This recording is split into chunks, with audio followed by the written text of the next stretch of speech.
going on, everybody? I'm Noah from PhoneDog.com, and I'm here with a full-length look at the LG Dare from Verizon. This is Verizon's newest VCast multimedia phone.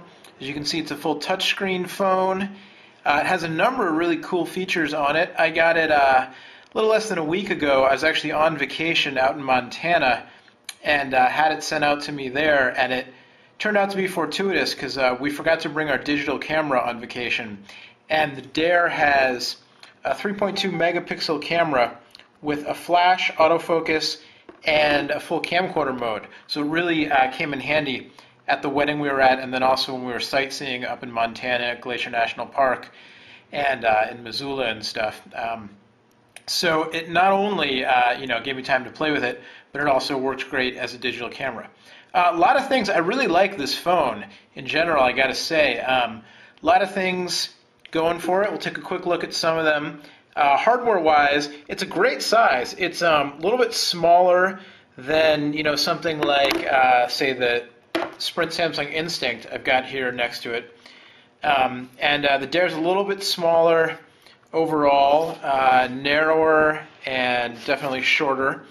It makes for a slightly smaller screen than the Instinct or the iPhone, let's say. But I think it's a really good size. It fits really well in the hand. Not too thick. It's all plastic, so it's very lightweight. It's got the camera we talked about. It's got a regular standard size 3.5 millimeter headphone jack here on the top. Didn't come with headphones or a headset, but you can use it with your own headphones to listen to music, which is a feature I like quite a bit. It also has a very customizable menu system. So this is the main screen. If you hit this arrow, you get to a shortcut screen. You can drag these around to reorder them. You can hit set to add other shortcuts. So let's say I want to get rid of the calculator, and instead I want to add drawing pad.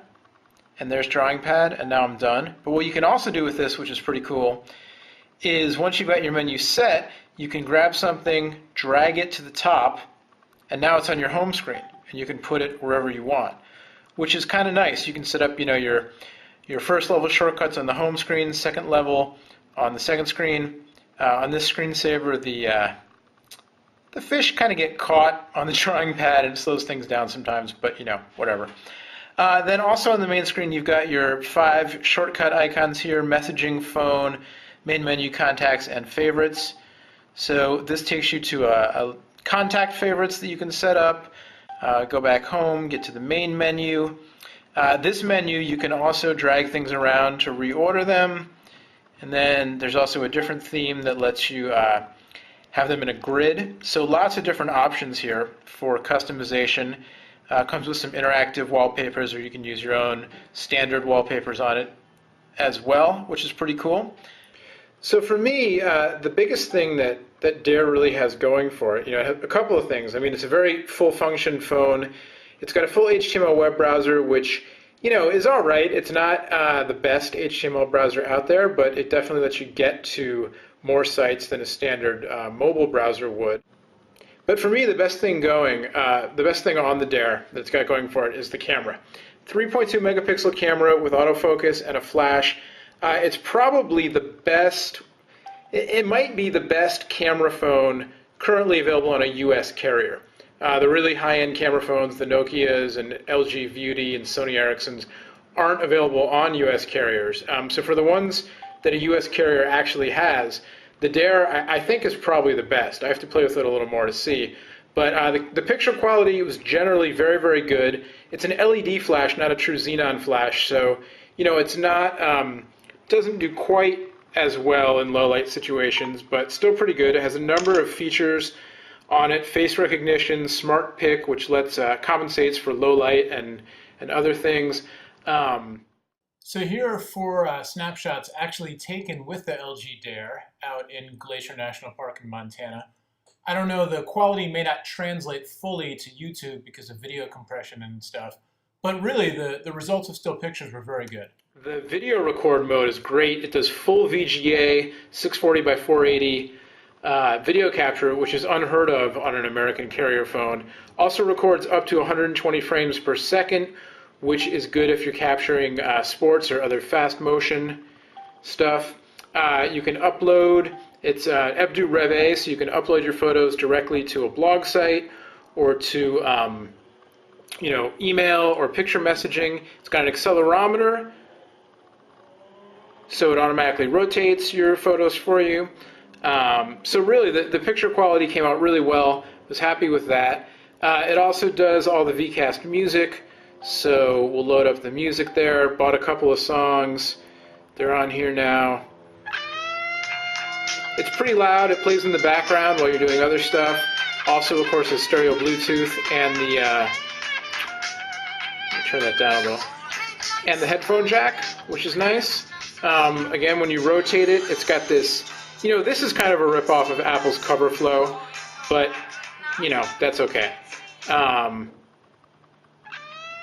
So it's a little... The touchscreen can be a little bit wonky at times. So here, I'll switch to another song. That works pretty well. The band at the wedding played this song, and I don't know, it got stuck in my head. I'm not a big Dead fan, but Bertha's a good tune.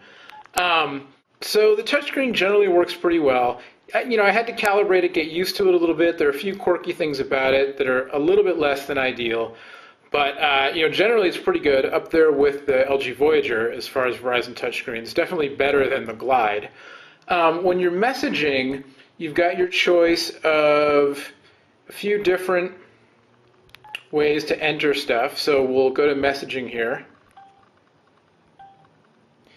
And so when you're entering your text, you can do the standard kind of T9 layout, and then you have a choice of different entry modes. So if I go Word, I can just do,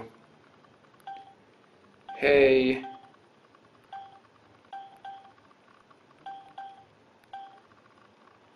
what's up?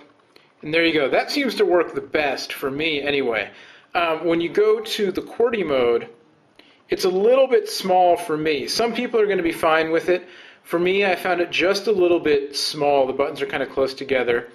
It's starting to be a running joke now on my videos that I have big thumbs and I'm a lousy texter, so you might have no problem with it at all. I found that tapping kind of to the outside of the letters worked well. So, for the M, I kind of had to go to the outside of the M there. Doing this one-handed, it's kind of tough. Anyway, definitely works. You can definitely get used to it, but for me, sometimes I have to touch a few times or, I hit the wrong thing. And then it also has a handwriting mode, which, not